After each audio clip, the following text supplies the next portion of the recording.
Operation Crimp, also known as the Battle of the Hobo Woods, was a joint U.S.-Australian military operation during the Vietnam War, which took place 20 kilometres north of Cu Cai in Binh Duong Province, South Vietnam. The operation targeted a key Viet Cong headquarters that was believed to be concealed underground, and involved 2 brigades under the command of the U.S. 1st Infantry Division, including the 1st Battalion, Royal Australian Regiment, which was attached to the U.S. 173rd Airborne Brigade. Heavy fighting resulted in significant casualties on both sides, but the combined American and Australian force was able to uncover an extensive tunnel network covering more than 200 kilometers. The operation was the largest Allied military action mounted during the war in South Vietnam to that point, and the first fought at division level. Despite some success,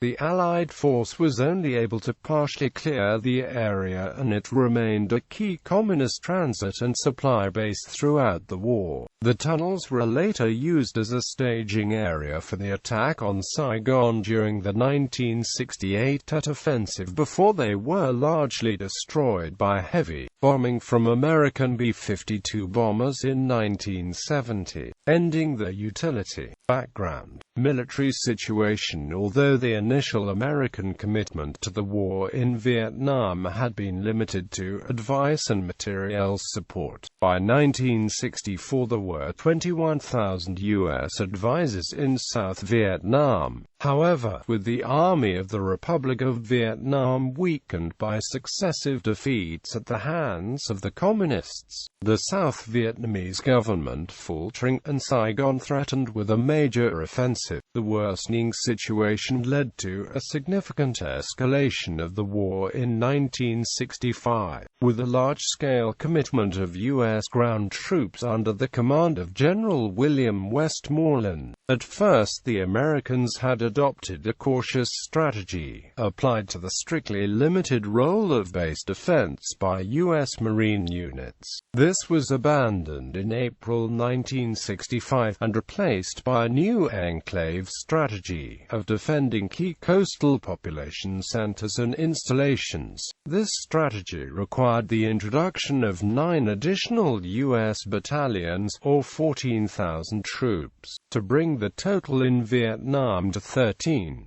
Allied nations of the Free World military forces were expected to contribute another 4 battalions. Westmoreland planned to develop a series of defensive positions around Saigon before expanding operations to pacify the South Vietnamese countryside, and as a result a number of sites close to Viet Cong-dominated areas were subsequently chosen to be developed into semi-permanent, divisional-level bases. Such areas included Dien, which was intended to become the headquarters of the U.S. 1st Infantry Division, while the U.S. 25th Infantry Division would be based in the vicinity of Cu Cai. However, large-scale military operations to clear the intended base areas had to wait until the dry season. Yet the Allied enclave strategy proved only transitory, and further setbacks led to additional troop increases to halt the losing trend, with the situation reaching crisis point during the Viet Cong wet season offensive in June 1965. Westmoreland requested further reinforcement, and U.S. and Allied forces increased to 44 battalions, which would be used to directly bolster the ARVN. Australia's growing involvement in Vietnam reflected the American build-up. In 1963, the Australian government had committed a small advisory team, known as the Australian Army Training Team Vietnam, to help train the South Vietnamese forces. However, in June 1965 the decision to commit ground troops was made, and the 1st Battalion, Royal Australian Regiment, originally commanded by Lieutenant Colonel Ivan Lou Brumfield, was dispatched. Supporting 1 RO was 1 Troop A Squadron, 4th, 19th Prince of Wales's Light Horse equipped with M113 armoured personnel carriers. Artillery from 105th Field Battery, Royal Australian Artillery and 161st Field Battery, Royal New Zealand Artillery, and 161st Reconnaissance Flight operating Cessna 180s and Bell H-13 Sioux light observation helicopters, in total 1,400 personnel. The Australian and New Zealand units were attached to the US 173rd Airborne Brigade under the command of Brigadier General Ellis W. Williamson in Bien Hoa and operated throughout the 3rd Corps Tactical Zone to help establish the Bien Hoa Vung Tau enclave. Although logistics and resupply were primarily provided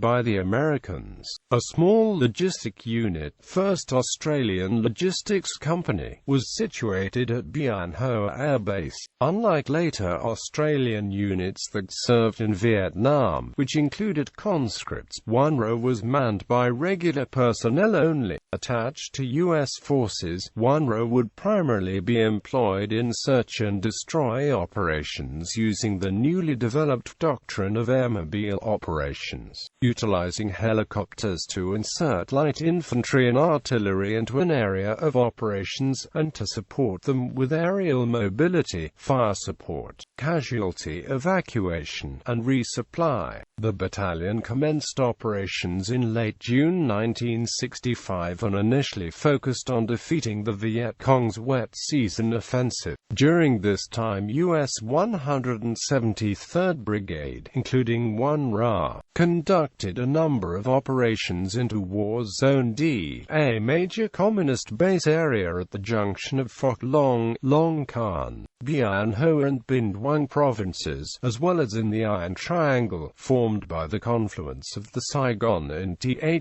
Tin rivers and Route 7, where they fought a number of significant actions, including the Battle of Gang Toi on the 8th of November. Meanwhile, Brumfield was replaced by Lieutenant Colonel Alex Preece, after an old football injury forced his evacuation to Australia in mid-November. During the period the 21st of November to 16 December, 1st RA was involved in Operation New Life in the Lenah Valley, 75 kilometres northeast of Bien Hoa, in an attempt to deny the Viet Cong access to the rice harvest. On the 24th of November, D Company 1 RA carried out a deliberate attack on the fortified village of Da Khan, which had been occupied by the Viet Cong, killing 10 and wounding 4 without loss. Operation Marauder on the plain of reeds in the Mekong Delta was subsequently launched on New Year's Day 1966.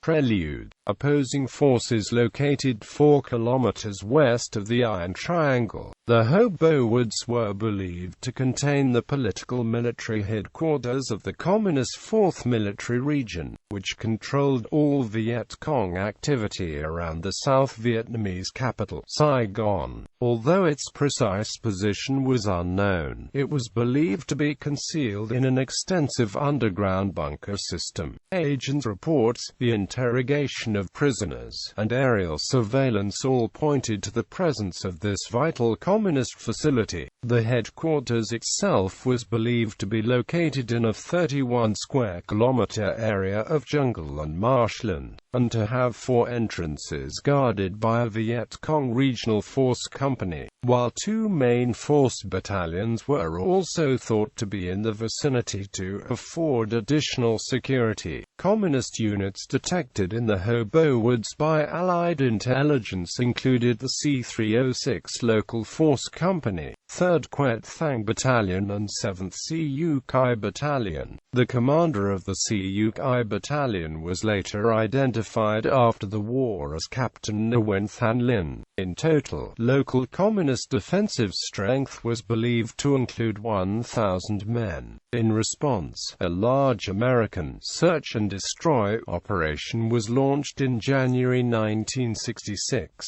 involving more than 8,000 troops commanded by the U.S. 1st Infantry Division under Major General Jonathan O. Seaman, including the U.S. 3rd Infantry Brigade, 1st Infantry Division and the U.S. 173rd Airborne Brigade, which was attached to the division for the operation. In total 6 battalions plus supporting arms, still attached to the U.S. 173rd Airborne Brigade was the Australian Battalion, 1RA, now commanded by Preece, with 105 Field Battery in direct support, as well as engineers from 3rd Field Troop, Royal Australian Engineers and the M113s from the Prince of Wales Light Horse. At the time it was the largest military operation mounted in South Vietnam, being the first divisional offensive to date, preceded by a heavy aerial bombardment. The scheme of maneuver envisioned an airmobile assault by the U.S. 173rd Brigade in the north and west, while the U.S. 3rd Infantry Brigade would seal off the area to the south, in preparation for a sweep designed to push trapped Communist forces eastwards against the Saigon River. 1RA's role was to establish a blocking position in a village beside the river on the northern flank of the brigade's area of operations.